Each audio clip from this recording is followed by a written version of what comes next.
Guys welcome back to our channel, welcome back to our new blog. তো যাই হোক, আজকে কিন্তু জামাই ষষ্ঠী, শুভ জামাই ষষ্ঠী সবাইকে। তোমরা সবাই কেমন আছো? আশা করছি তোমরা সবাই অনেক ভালো আছো।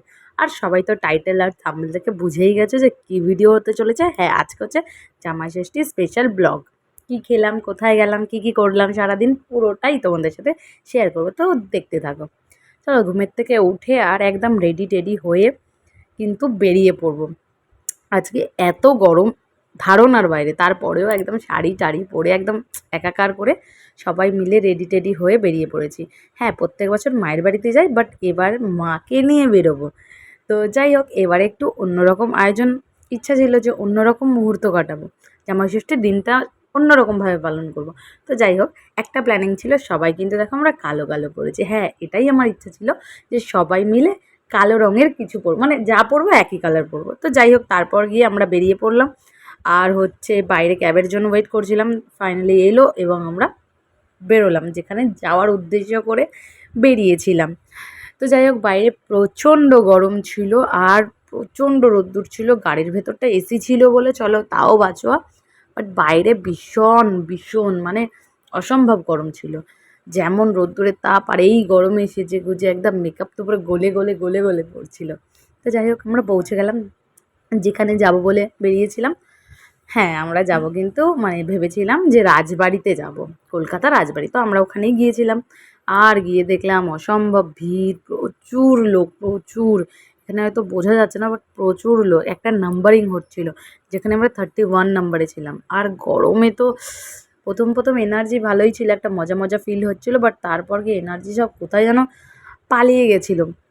হ্যাঁ, ওটাই মানে একটু গিয়ে রিলস করছিলাম ফার্স্ট টাইম, আর বিরক্ত লাগছিলো। এই জিনিসটা আমার ভালো লাগেনি যে ওর স্পেস কম, বাইরে একদম মানে বেঁধে বিচ্ছির অবস্থা ছিল, প্রচুর লোক ছিল। আর যেরকম কোনো স্পেস নেই ভেতরে যে ওয়েট করবে এবং তারপরে গিয়ে আর আমার মেয়ে একটু পোস্ট দিয়ে নিল। তারপর কিন্তু দেখলাম সবাইকে বরণ করে ঢোকাচ্ছে, আর তারপর দেন আমাদেরও টাইম চলে এলো, বরণ করলো জামাইটাকে। আর তারপর কিন্তু আমরা সবাই মিলে ঢুকে গেলাম। আর ভেতরের অ্যাম্বিয়েন্সটা বেশ সুন্দর ছিল। হ্যাঁ, একটু অন্যরকম রাজকীয় স্টাইলে ছিল, কিন্তু অনেক ছোট স্পেস, মানে প্রচুর। এত লোকজনের মধ্যে তো না যাওয়াই ভালো। অকেশন ওয়াইজ আর শনি রবিবার শুনলাম প্রচুর ভিড় থাকে, আদারওয়াইজ হালকাই ফুলকা থাকে। তো যারা যেতে চাও, এবং আমিও নেক্সট টাইম যদি যাই, আমি ওরকম ভিড়ভাট্টার মধ্যে তো যাবোই না, ফাঁকার মধ্যেই যাব। তো তারপরে আমরা ওখানে গেলাম, গিয়ে দেখলাম বেশ সুন্দর সাজানো গোছানো। আর ভেতরে এতটাই গরম ছিল, এসি কাজ করছিল না, কাজ করা বন্ধ করে দিয়েছিল। মানে এত লোকের, বাইরে লোক, ভেতরে মানে ওরাও পাগল হয়ে যাচ্ছিলো সার্ভিস দিতে দিতে। তার কারণ কি, ভেতরে খুব বেশি জায়গা না, খুব ছোটোর মধ্যে মানে আর কি রেস্টুরেন্টটা। তো যাই হোক, তারপরে আমার তো ক্যামেরা ধরে না, মানে নিজেকে দেখাই যায় না। ওই জন্য আমি বললাম যে আমাকে একটু ফোনটা ধরে দাও না, কমসে কম আমার ব্লগে যদি আমিই না আসি। আর কেন জানি না ক্যামেরা অন করে আমার কথা যেন তুতলিয়ে যায়, আমি বলতেই পারি না। পরে ভয়েস ওভার দিলে এতটা প্রবলেম হয় না, বাট আমি ওই সময় পারি না, কেন কি জানি। যাই হোক, তারপরে তো আমরা এবারে, ওরা বললো যে এখানে একটু দাঁড়াও। তো ওপরটা আর কি ক্লিন হচ্ছে, তো যাওয়ার জন্য আমরা দাঁড়িয়েছিলাম। আর দুটো অপশনাল ছিল, একটা হচ্ছে দেখো আমরা উপরে কিন্তু চলে এলাম। দুটো অপশনাল ছিল, একটা টেবিল চেয়ার ছিল, আর এটা হচ্ছে বৈঠকখানা। আমার কিন্তু এটাই মানে আমি চুজ করেছিলাম, কারণ আমি ভেবেই গিয়েছিলাম যদি আমি বসি, আমি এইভাবেই বৈঠকখানাতে বসেই খাওয়া দাওয়া করবো রাজাদের মতন। তা যাই হোক, সামনে ছোটো ছোটো টেবিল ছিল আর একটু গদির মতন ছিল, এখানে আমরা বসেছিলাম। তো তারপরে কিন্তু সবাই অনেকেই ছিল ভেতরে। আর তারপরে গিয়ে আমরা এলাম, আর তারপরে কিন্তু চলে এলো আমাদের কাছে মেনু কার্ড। হ্যাঁ, আমরা ডিসাইড করেছিলাম যে জামাই মহাভোজ থালিটা নেব। তো তারপরে যাই হোক, আমরা অর্ডার করে দিলাম।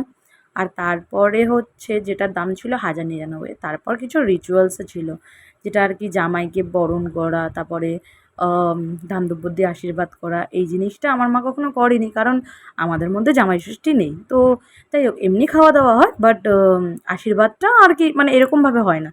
তো আজকে আমি বললাম যে মা চলো না, করোই, ভালোই লাগবে বেশ। তো সেই কারণে মা বললে যে ঠিক আছে। বলে আমিও বললাম যে তন্ময়েরও ভালো লাগবে। তো মা আশীর্বাদ করছে।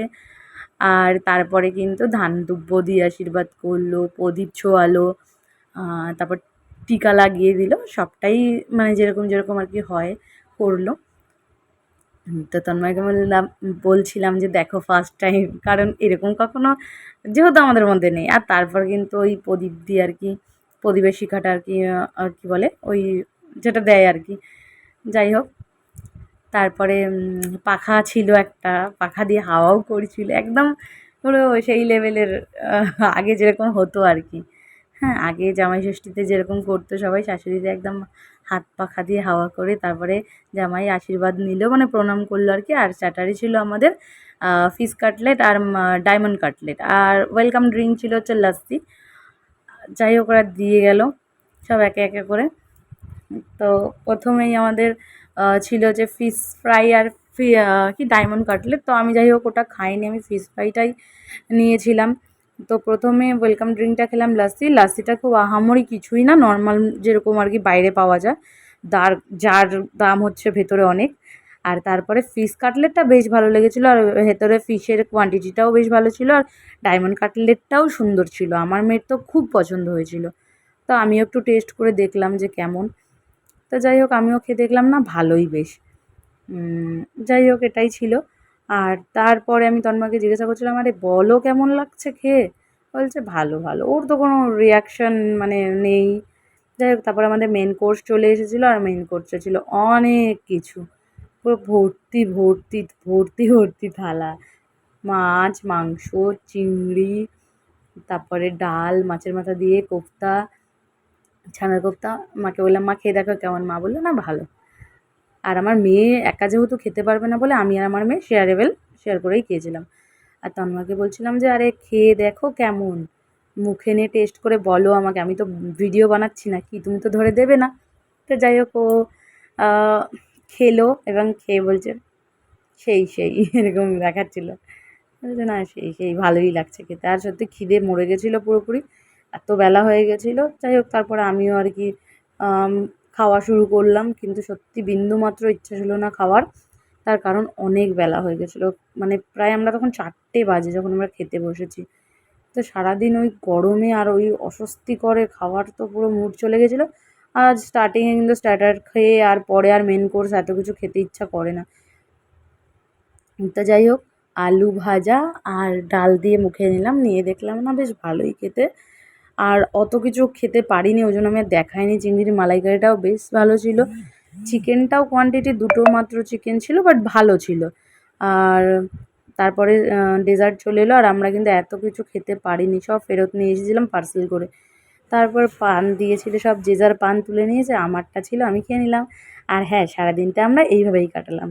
আজকের দিনটা বেশ ভালো কাটলো, আর সবাই জানিও যে সবার জামাই ষষ্ঠী কেমন কাটলো।